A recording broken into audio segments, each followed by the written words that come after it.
Hello everyone. So welcome you all to Ashok Tutorials Meghalaya's first Mtet channel. So my dear friends, in this video we are going to discuss Unit 6 and the topic today we have is Vygotsky.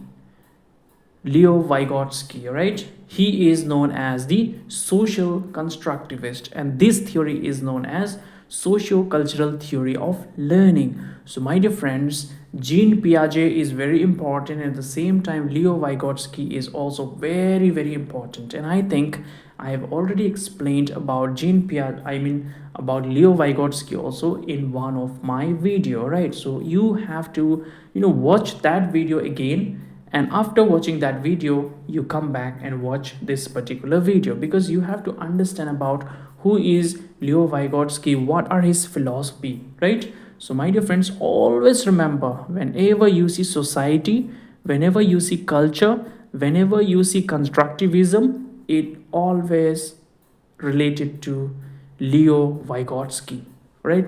It's always related to Leo Vygotsky. Leo Vygotsky is known as the social constructivist. This is very important for your Mtet exam, that Leo Vygotsky is the one who is known as a social constructivist. Remember this, all right? So let's start.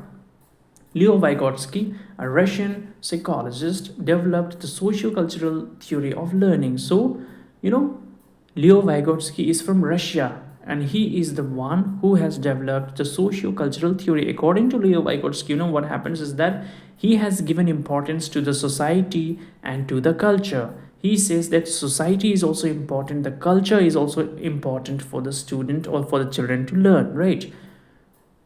Which is also known as Vygotskian constructivism. So whenever you hear the word constructivism, always remember Vygotsky, right?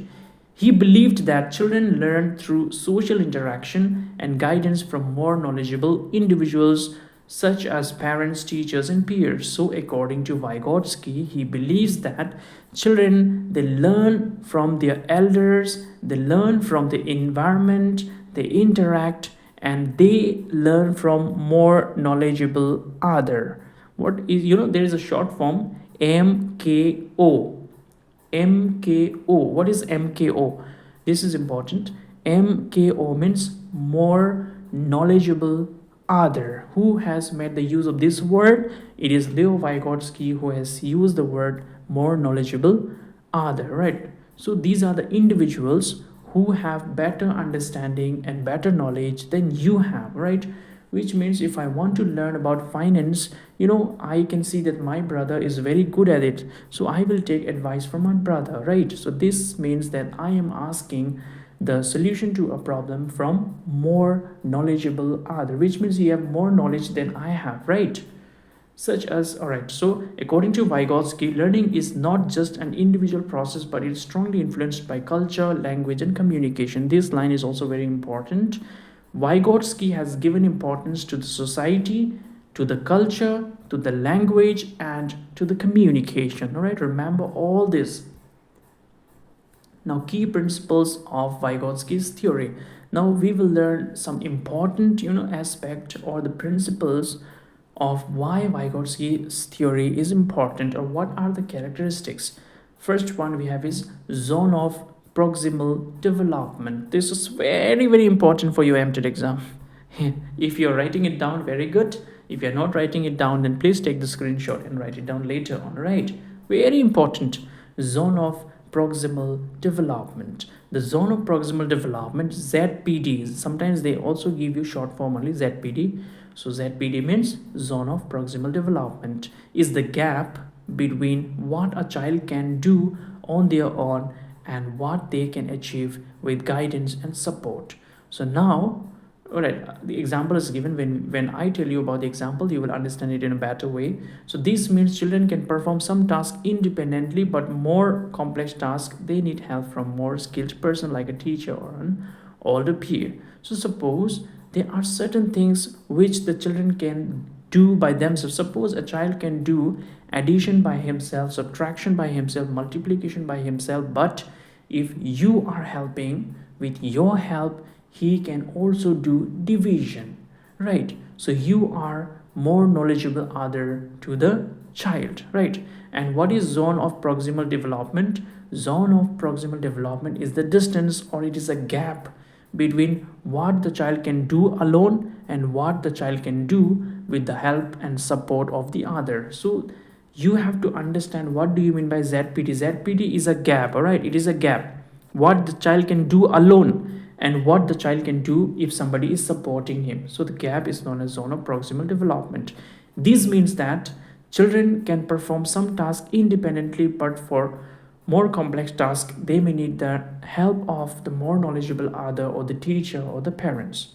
Example, a child may be able to do simple addition alone but needs a teacher's guidance to solve multiplication problems. This is what just now I told you, right? Scaffolding, this is also very important. This is important for your seated exam also, this is important for your Mtet exam also. Scaffolding. Now before I explain, I will just say one word and remember that word until you go to your examination hall, or till you go to your examination hall. Remember, scaffolding means temporary help. So next time you remember the word scaffolding, it means temporary help. Scaffolding means temporary help. Remember that in your brain.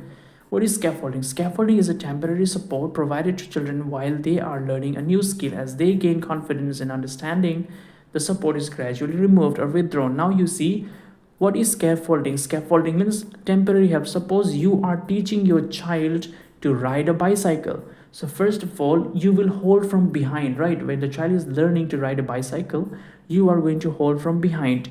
Then slowly you will start, withdrawing your hands. You'll remove your hand, right? You'll remove up your hand, and slowly you will allow the child to ride on his own. Once the child has maintained his balance while riding the bicycle, then he or she can do it, right? But you have given him or her the temporary help. So that temporary help is known as the scaffolding, right? Daude repengrang scaffolding ni ortho de temporary help one dau mai ni gaman temporary help na dau ta na simong mai ba kham ko khana gata nang ni bisa nang na tak chakat tinga bomo dau gata sauba cycle sana skiing achimong no skiing achim ong ode mai ta kenna anching skang ba de wa kisang chini cycle ko ma ba mo ni jamano bisa ko pedal khana gata na bo pedal kha ri jamano kha sen tau salgani din a kisang chiwa cycle ko rememang wo bisa ko cycle salna ta tak chaka tamo katham ko pa salo din a kha sin wat nang ni jakko wat na ta ba chinga bri ko pa salo din ade cycle ko dang thap chu bisa an thang thangan salna ta changai ha man na ha mo yan temporary help by yan scaffolding onga ne. Teachers and parents act as scaffolds to help children reach their learning potential. So I can be a scaffold, you can be a scaffold, anybody can be a temporary helper, right? Example, when teaching a child how to ride a bicycle, a parent holds the bike at first and gradually lets go as the child gains balance and confidence. So this is what just now I explained. Now you see, according to Vygotsky, social interaction is very important. You have to be, somebody who takes part in the society, in the culture, in the neighborhood, because we know that all human beings, we are social beings, right? We are the social animals. We cannot stay isolated. No man is an island. So we like to live in a society, in a family, with relatives, with friends, with neighbors, right? We don't want to stay alone. So don't you think, if we are social beings, then we also learn from society? Of course, we learn all the good things, all the bad things from the society, from our friends, from relatives, from neighbors. We learn many things, right? So that's why, society or the culture is very important, according to Leo Vygotsky, in the process of learning. Remember this. Vygotsky emphasized that learning happens best through interaction with others.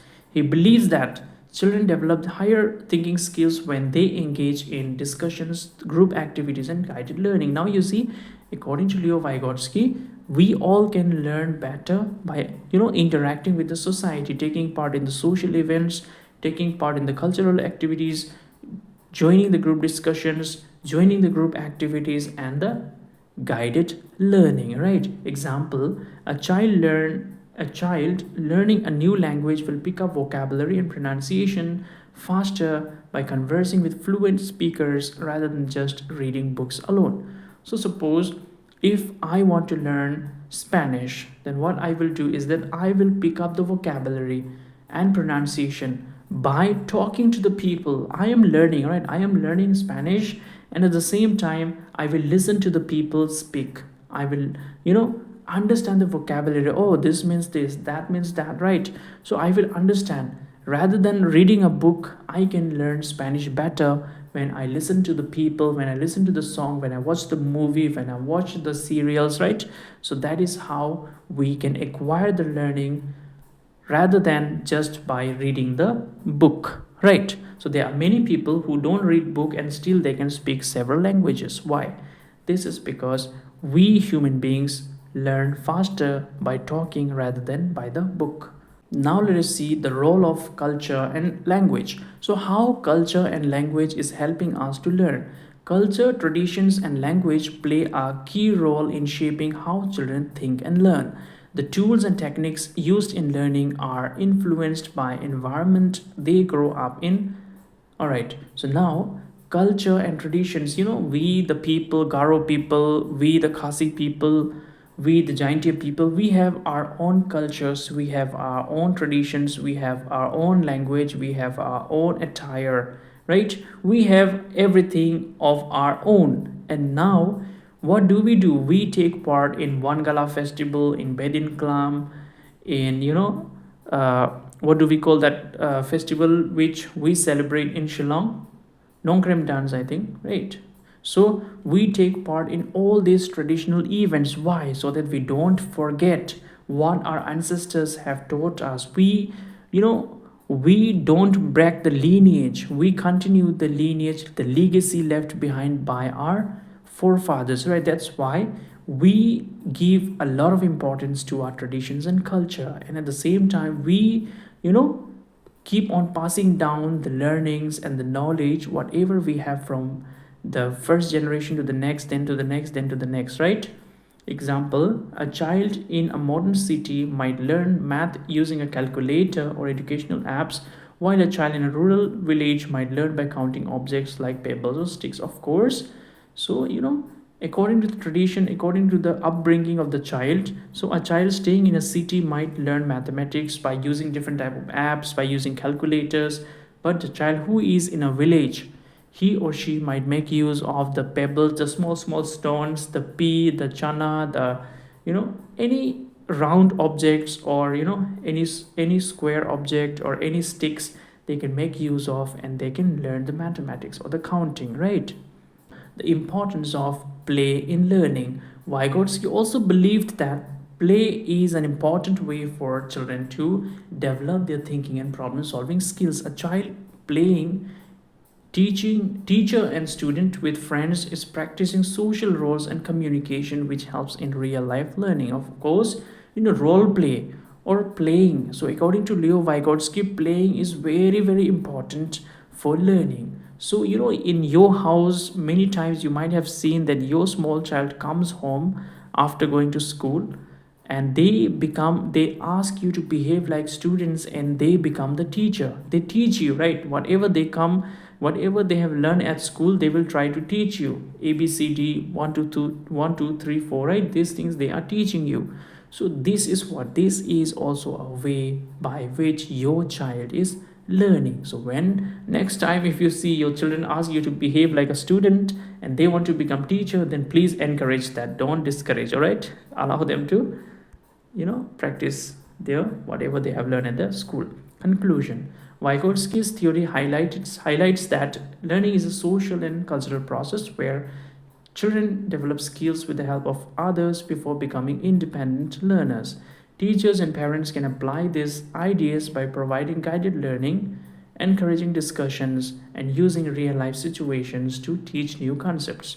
By doing so, they can help children reach their full potential in a meaningful and engaging way. Now, of course, Leo Vygotsky is known as a social constructivist because he has given importance to the society, to the culture, to the traditions, and he is the one who has talked about zone of proximal development. He is the one who has talked about scaffolding, more knowledgeable other. And whatever the strategies, the principles he has given is definitely going to help the child, by in their process of learning, because the child should interact with the society, with the environment, the people with whom he or she is living, right? So that is what Leo Vygotsky has to say.